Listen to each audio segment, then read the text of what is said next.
주식 투자 심플하게 충분하게 스텝스.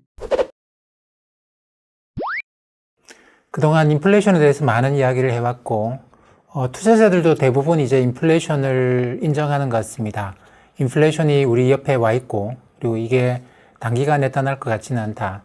몇 개월이나 1년 정도 만에 인플레이션이 사라질 것 같지는 않고 앞으로 한 2, 3년 이상은 우리가 인플레이션 환경에 계속 처할 수밖에 없지 않겠는가. 이 부분에 대해서는 거의 대부분의 투자자들이 인정을 하지 않을 수가 없는 그런 상황인 것 같습니다. 그렇다고 한다면 우리가 이제 어떻게 해야 될 것이냐라는 문제가 남겠죠. 이 인플레이션이 계속되는 환경에서 우리는 어떻게 해야 될 것이냐. 근데 그 전에 이제 우리가 좀 생각을 해봐야 될 게 있습니다.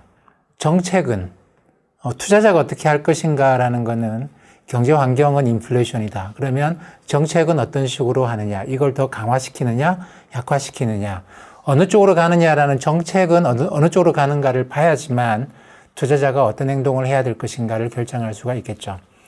그래서 오늘은 각국이 이 인플레이션에 대해서 어떻게 대응을 하고 있고 앞으로 해나갈 것인가, 아직까지는 좀 뚜렷하지는 않습니다만 앞으로 어떻게 대응을 해나갈 것인가에 대한 저 나름대로 예상을 말씀드리려고 합니다.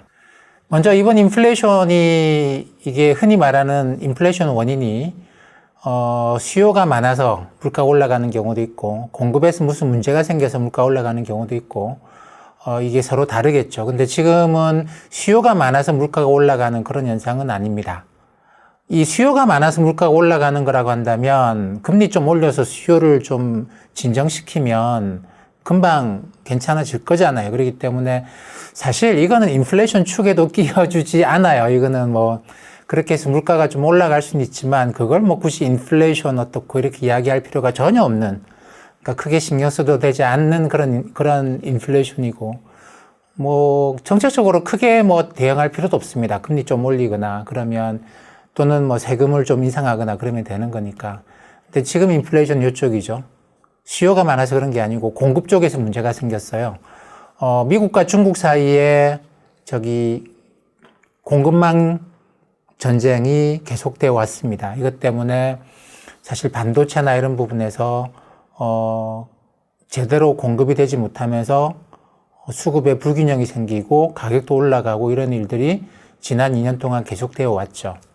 그리고 여기다가 또 이제 러시아가 가세를 했습니다. 러시아는 천연 자원을 주로 수출하는 나라입니다. 그리고 이 러시아 경제에 있어가지고 러시아가 자동차 만들고 핸드폰 만들고 반도체 만든다라는 이야기는 못 들어보셨죠? 그러니까 러시아 경제에서는 이게 굉장히 큰 부분이에요. GDP의 화석 연료가 한 3분의 1 정도를 차지하고 그리고 러시아의 정부의 재정 수입에도 이게 엄청나게 기여를 많이 하는 겁니다. 그래서 러시아의 가령 가스프롬 이런 원유나 가스를 수출하는 기업들에 대해서 러시아 정부가 수출 금액에 대해서 세금을 매깁니다. 수출세. 요게 러시아 재정 수입으로 들어가고 러시아 정부는 이걸 갖고 이제 러시아 전역에 많은 재정 지출을 해오고 그게 러시아 사람들이 푸틴 대통령에 대한 아주 높은 지지율로 선거 때마다 화답을 하고 있고 이런 구조를 갖고 있죠. 이런 상황에서 이제 러시아가 사실 우리는 에너지를 수입하는 나라고 유럽이나 한국이나 일본, 중국 이런 나라들은 에너지를 굉장히 많이 수입하는 나라들이죠. 이런 나라들은 우리가 넷제로 한다, 아리백 한다 이렇게 했는데 그러니까 이런 화석연료 이제 그만 쓰고 친환경 에너지 쪽으로 가고 이런 이야기를 해왔습니다. 만약에 이게 진짜로 넷제로 아리백이 된다고 한다면 러시아는 어떻게 될까요? 러시아 경제는 완전히 붕괴가 된다고 봐야 되는 그런 상황이죠. 그래서 이번 우크라이나 전쟁에 대해서 이제 여러 가지로 접근할 수 있습니다. 근데 군사적으로 본다고 한다면 나토에 대해서 러시아가 대응을 한 그런 거. 그 다음에 이제 러시아와 우크라이나 사이의 전쟁 이렇게 볼 수도 있고 경제적으로 보면 러시아가 자국의 산업, 자국의 이익을 위해서 이 국제적인 긴장 관계를 조성을 하고 있는 그런 것으로 볼 수도 있습니다. 그렇기 때문에 이 천연 자원을 수요하는 우리 쪽에서는 앞으로 천연 화석 연료를 사용을 줄이면서 가격을 떨어뜨리는 쪽으로 작용을 하려고 했는데 이 공급자, 상당히 강력한 공급자가 여기다가 이제 전쟁을 통해서 가격을 끌어올리는 중이죠.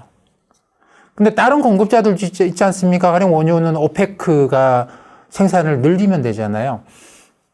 근데 이미 이 오페크 국가들, 뭐, 가령 사우디나 이런 나라들도 유럽이나 미국이 입김이 잘 작용을 하지 않는 그런 상황이 돼버렸습니다. 옛날 같으면 미국이 워낙 원유를 많이 수입을 했으니까 미국이 입김을 작용할 수 있었을 거예요. 근데 지금은 미국이 셰일 혁명 이후로 수입을 많이 안 하기 때문에 지난 한 10년 동안 러시아가 이 사우디나 이런 오페크 회원 국가들, 그리고 뭐 저쪽에 있는 브라질이나 남아공이나 이런 자원을 수출하는 나라들에서 상당히 강력한 입김을 행사를 해왔습니다. 러시아가 그걸 다 만들어 놓고 난 다음에 이런 일을 시작을 했다고 봐야 되겠죠. 그렇기 때문에 공급망 전반이 화석 연료와 관련돼서 천연자원과 관련해서 공급망 전반이 교란이 일어났다. 이건 반도체 뭐 공급망 교란과 마찬가지로 그런 현상이다라고 봐야 됩니다. 그렇기 때문에 지금 현재 인플레이션은 그게 뭐 반도체든 반도체 때문에 반도체 부족으로 인해 가지고 이제 전반적으로 운송 요금이나 가격이 많이 올라갔죠. 그것도 인플레이션 하나의 원인이고 이런 전쟁으로 인해서 천연자원 가격도 많이 올라가고 전부 다 공급 쪽에서 발생한 것들입니다. 여기 대해서 어떻게 대응을 하는 게 좋을까요? 미국은 그러는 것 같아요. 미국은 금리 올리자라고 하는 것 같습니다. 근데 이제 우리가 아주 간단하게 생각을 해보면 그래요. 아니, 이게 공급 쪽에서 문제가 생겨서 가격이 자꾸 올라가는데 그러면 기업이나 소비자가 비용 부담이 증가하는 거잖아요. 이거를 소비자나 기업들한테 더 부담이 가도록 금리를 올려버리면 그러면 경제 망가지는 거 아니냐. 최근에도 지난 일주일 동안 미국 주식시장을 보면 이런 우려를 상당히 좀 많이 하고 있습니다. 이 인플레이션이 결국은 연준이 금리 인상하는 걸로 대응을 하면서 경기 침체 오는 거 아니냐 이런 식으로 많이들 해석을 하는 것 같아요. 근데 연준 입장에서는 이렇게 인플레이션 때문에 고통받고 있는 기업과 가게 금리 인상까지 이중의 부담을 더 얻는다라는 생각을 연준은 하는 것 같지는 않습니다. 지난 시간에도 말씀드렸다시피 이런 환경에서는 유럽이 안 되면 안 될수록 유럽이 러시아 문제 때문에 이제 경기가 악화되고 상황이 악화되면 악화될수록 예전에 1920년대도 그렇고 1차 대전, 2차 대전 때 다 그랬습니다만 20세기 내내 그랬습니다만 그럴 때마다 미국은 훨씬 더 성장을 강하게 했습니다. 대안이 없는 것이죠. 미국밖에는.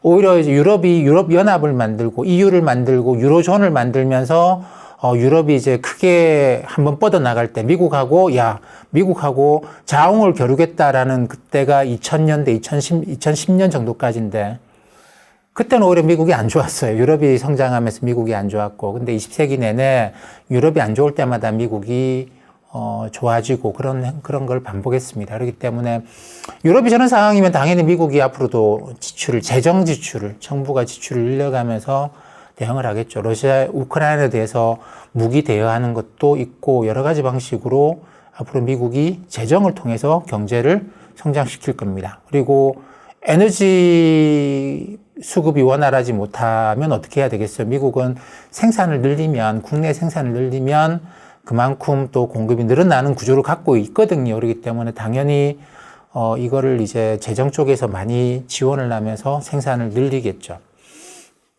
그래서 미국은 연준은 그런 것 같아요. 20세기 내내 그랬지만 앞으로 재정을 동원해서 미국이 생산을 계속 늘려나갈 건데 반도체든 그게 천연자원이든 그 과정에서 경제는 엄청 좋아질 거고 시간이 좀 지나면 근데 지금 우리가 금리를 좀 높여놓지 않으면 경제 안 좋아질 거를 걱정해가지고 지금 금리를 계속 낮게 유지해 놓으면 이 두 개가 만나면 결국은 나중에 어마어마한 버블을 낳을 수 있다. 1920년대 그 어마어마한 버블이 이런 것 때문에 발생한 거 아니냐. 그러니까 금리를 미리 올려놓자. 물론 그 과정에서 경기가 좀 둔화될 수도 있어요. 둔화될 수도 있습니다. 당연히 금리를 워낙 빨리 올리기 때문에 최근에 나온 이야기는 지금 5월, 6월, 7월 50pp씩 또 올릴 수 있다는 거잖아요. 그러면 지금 0.5%인데 올해 여름쯤 되면 2%까지 간다. 이렇게도 볼 수 있습니다. 그 정도로 금리를 빨리 올릴 수도 있다. 그래서 경기가 좀 둔화되더라도 제가 볼 때 미 연준은 크게 걱정을 안 해요. 왜냐하면 어차피 이거는 미국의 재정 지출이나 뭐 중국과의 문제도 그렇죠. 미국이 할 수 있는 거는 반도체 공장 만든다는 거잖아요. 국내 배터리 공장 만들고 투자를 계속하고 고용이 계속 늘어나고 이게 밑에 깔려 있기 때문에 금리는 올려놓자, 미리. 이런 식의 생각을 하는 것 같습니다. 그래서 일시적인 둔화가 오더라도 크게 걱정하지 않는다라는 식의 생각을 하는 것 같아요. 자, 근데 미국을 제외하고 보면 미국은 이게 밑에 깔려 있는 게 있죠. 중국과의 갈등 때문에 배터리나 반도체나 이런 산업에 대해서 이미 작년에 1조 달러, 향후 10년 동안 1조 달러를 퍼붓는 법을 민주당 공화당이 합의해서 만들어 놨습니다. 지출이 쫙 일어나게 돼 있어요. 그리고 이번에 러시아 우크라이나 전쟁 때문에 미국은 그 전에 갖고 있는 법이 있죠. 무기대여법이라고 해서 다른 나라에 전쟁이 생겼을 경우에 군대를 파견하기 전에 그건 여론이 만들어져야 되지 않습니까?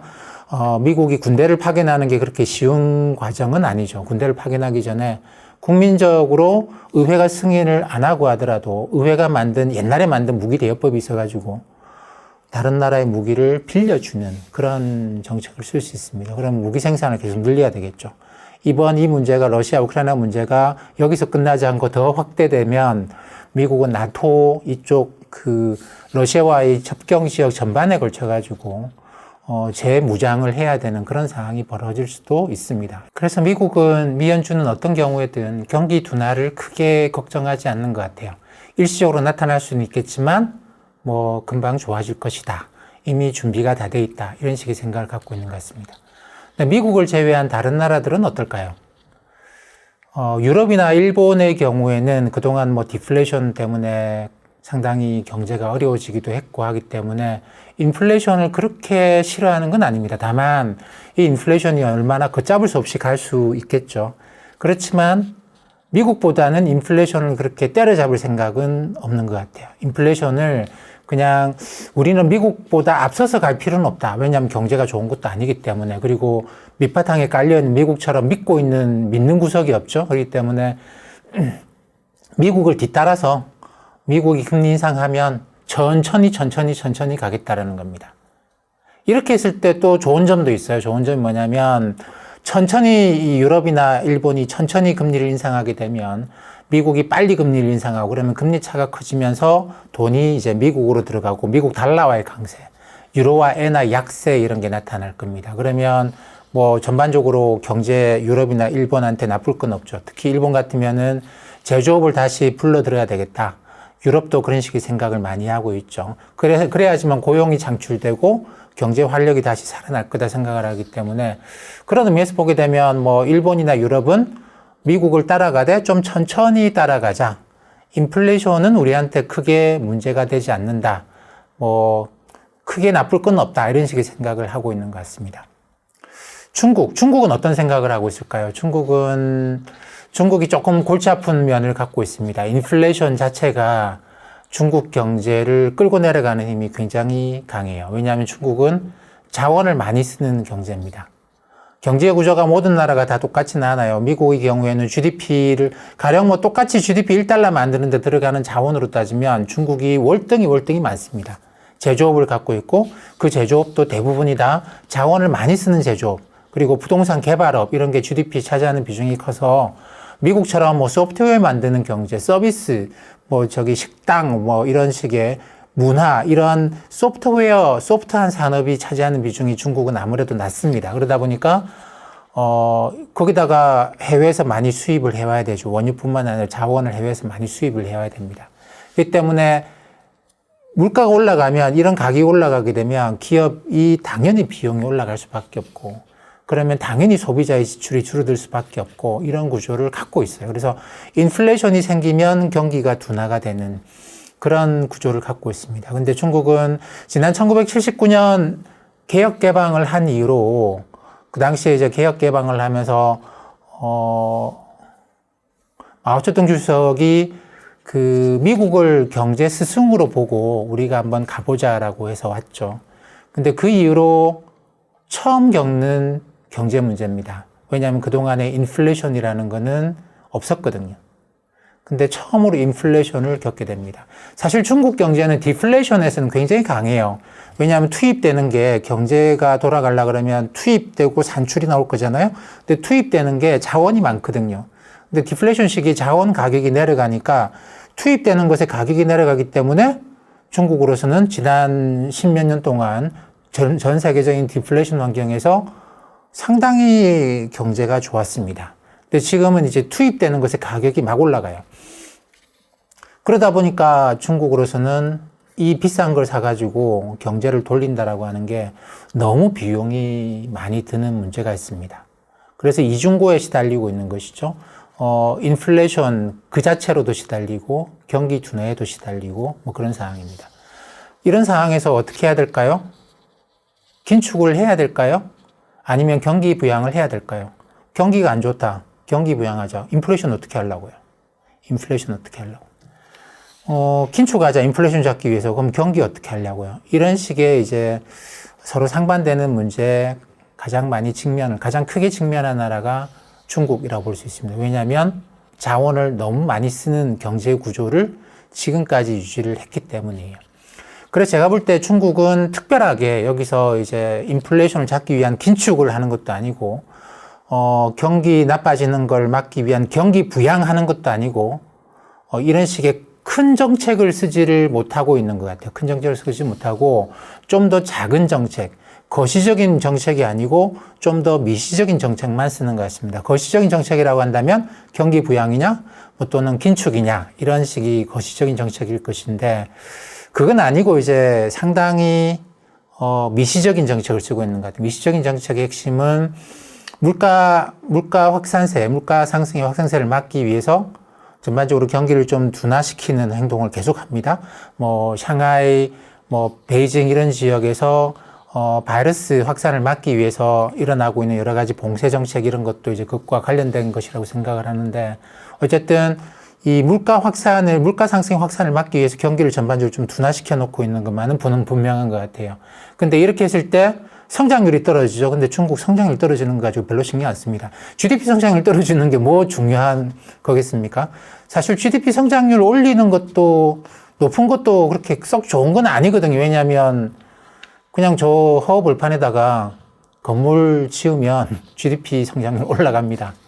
그렇기 때문에 GDP 성장률이라고 하는 것 자체가 높다, 낮다라는 게 반드시 중요한 건 아니에요. 근데, 이게 이제 국가의 안정을 위해서는 고용은 만들어야 되는 거죠. 중국 지금도 젊은 사람들이 계속 새롭게 학교를 졸업하고 취업 전선 나오기 때문에 기업이 지금 인플레이션 때문에 경기 둔화 때문에 상황이 안 좋다고 해서 고용을 안 하면 이건 상당히 심각한 문제로 갈 수 있습니다. GDP 성장률이야 뭐 1, 2년 나쁜 상태로 갈 수 있어요. 우리 허리띠 졸라 맵시다. 뭐 상황이 이러니까 좀 뭐 바이러스도 있고 글로벌 인플레이션 환경도 있고 전쟁도 있고 하니까 좀 허리띠 졸라 맵고 합시다라고 할 수 있는데, 고용이 안 되잖아요. 1년에 1,000만 명 이상씩 젊은 친구들이 이제 취업 전선으로 나오는데, 이 기업들이 고용을 안 하면 상당히 심각한 문제가 금방 생깁니다. 그렇기 때문에 지금 중국이 하고 있는 거 보면 고용을 유지하기 위해서, 고용을 기업들이 하도록 하기 위해서 기업들을 도와주는 정책을 씁니다. 뭐 금리를 낮췄다. 조금 낮추죠. 그 다음에 지급 준비율을 낮췄다. 이게 경기 부양하는 게 아니고요. GDP 성장을 올리려고 그러는 게 아니고 아주 미시적인 정책입니다. 어려움에 처한 기업들이 고용을 줄이는 걸 하지 못하도록 기업들을 지원해 주는 거죠. 아이고, 이게 너무 힘드시겠어요? 금리 좀 낮춰줄게요. 이게 금리를 낮춰가 돈 많이 빌려가지고 투자하세요. GDP 성장을 높이세요. 이런 게 아니고 고용하세요. 고용 유지하세요. 이런 식의 정책인 것 같습니다. 그렇기 때문에 중국은 매크로하게 어떤 정책 취하기보다 이 인플레이션이 끝날 때까지 좀 기다려보자. 그동안은 물가가 너무 올라가는 걸 막고 최대한 물가를 안정시키고, 그리고 고용은 계속 꾸준하게 해나갈 수 있는 그 정도 지원을 하고 있습니다. 우리나라는 어떻게 해야 될까요? 우리나라는 제가 몇 가지 차트를 보여드릴 건데, 사실 뭐 우리나라가 중국과 미국 사이에서 끼어 있다 이런 표현을 많이 쓰죠. 경제적으로 끼어 있다 이런 표현을 많이 씁니다. 근데 금융시장이나 통화정책이나 이런 것도 상당히 미국하고 중국 사이에 끼어 있는 시기가 굉장히 길었습니다. 먼저 이 그림 한번 보실까요? 이거는 이제 한국, 중국, 미국의 통화정책, 정책금리입니다. 중앙은행의 금리. 제가 빨간색은 한국이고, 그 다음에 이제 진한 검정색은 미국이 미국이고 그 다음에 회색은 중국입니다. 그러니까 한국은행의 기준금리, 미국의 연방기금금리, 그리고 이제 중국의 기준금리인데 중국의 기준금리는 뭐 한 번씩 바뀌어요. 예전에는 예금금리 쓰다가 지금 대출금리 쓰고 해서 중간에 좀 2016년 정도부터 좀 단절이 있습니다. 근데 보시면 빨간색 한국은행의 기준금리가 미국을 꼭 따라온 건 아니죠. 특히 2010년부터 2016년 정도를 보면 중국하고 같이 움직였습니다. 미국은 제로금리를 계속 유지했는데 그동안에 중국하고 같이 금리를 올렸다가 경기 둔화되면서 중국하고 같이 금리를 내린 이런 시기가 존재를 합니다. 근데 최근에 들어와서는 중국을 따라가는 게 아니고 미국을 따라가고 있는 그런 상황이에요. 이걸 어떻게 해석할 것이냐? 사실 요 그림까지 보고 우리가 생각해 보죠. 이거는 환율입니다. 우리나라 원화 환율, 달러에 대한 원화 환율하고 뭐 지금 1250원 정도 하죠. 그 다음에 까만색은 그 빨간색이 한국 원화고 까만색이 글로벌 달러화입니다. 미국의 달러화. 그러니까 글로벌 달러화라고 하면 미국 달러화가 유로나 큰 비중이 유로하고 엔화 이런 거죠. 캐나다 달러, 뭐 영국 파운드 이런 통화들에 대해서 미국 달러가 강세냐 약세냐. 보통 일반적으로 우리가 뭐 달러 강세다 약세다라고 이야기할 때 요 지표를 사용합니다. 그러니까 미국의 달러화하고 그다음에 중국의 위안화하고 있죠. 어떻습니까? 빨간색이? 까만색하고 같이 다니나요? 아니죠. 회색하고 같이 다녔습니다. 지난 2010년 이후로 10년 이상을 우리나라 원화 환율은 글로벌 달러화하고 연동되어 있는 게 아니고 중국 위안화하고 연동되어 있는 게 굉장히 강하게 나타났습니다. 그래서 제가 예전에 어느 그 글로벌 IB 큰 대형 증권사에서 세미나 하는 걸 한번 들었는데 그 발표자가 그런 표현을 쓰더라고요. 한국 원화에 대해서 위안화 블록이다라고 표현을 썼습니다. 그러니까 한국 원화는 글로벌 달러의 움직임과는 별개로 위안화하고 같이 움직이는 이런 위안화 블록에 들어가 있다라는 표현을 쓸 정도로 이 그림 보시면 그렇게 생각할 수밖에 없죠. 그리고 우리 한국은행이 미국 중앙은행하고는 통화 수합을 갖고 있지 않습니다만 그 중국 인민은행하고는 서로 간에 필요할 때 서로 간에 이제 커런시를 서로 간의 통화를 우리나라 한국은행은 중국 위안화, 중국은 이제 한국 원화를 서로 바꿀 수 있는 그런 이제 수합 계약을 갖고 있습니다. 그러면서 상당히 오랫동안 우리나라 원화 환율은 중국 위안화 환율하고 똑같이 움직였어요. 똑같이. 근데 최근에 이게 깨지고 있는 게 보이죠. 최근에 한국 원화 환율이 미국 달러화하고 같이 움직이고 중국하고 관계가 끊어지고 있습니다. 중국은 환율을 거의 고정시켜 놓고 있어요. 최근 며칠 동안에 환율이 좀 올라오고 있긴 한데 그 이유는 인플레이션, 물가를 막아야 되겠다라는 겁니다. 그러니까 환율이 올라가게 만들면 우리나라 원화 환율처럼 달러화 강세라고 해서 중국도 위안화 환율을 6.5, 6.6 이렇게 끌어올리게 되면 그러면 인플레이션이 해외에서 국내로 밀려 들어오겠죠. 수입품의 가격 상승으로 인해 가지고 이렇게 들어오면 물가 문제가 커지기 때문에 요 환율을 좀 누르고 가만히 있도록 방치를 하고 있었습니다. 근데 우리는 그렇게 할 수가 없죠. 그렇게 할 수가 없습니다.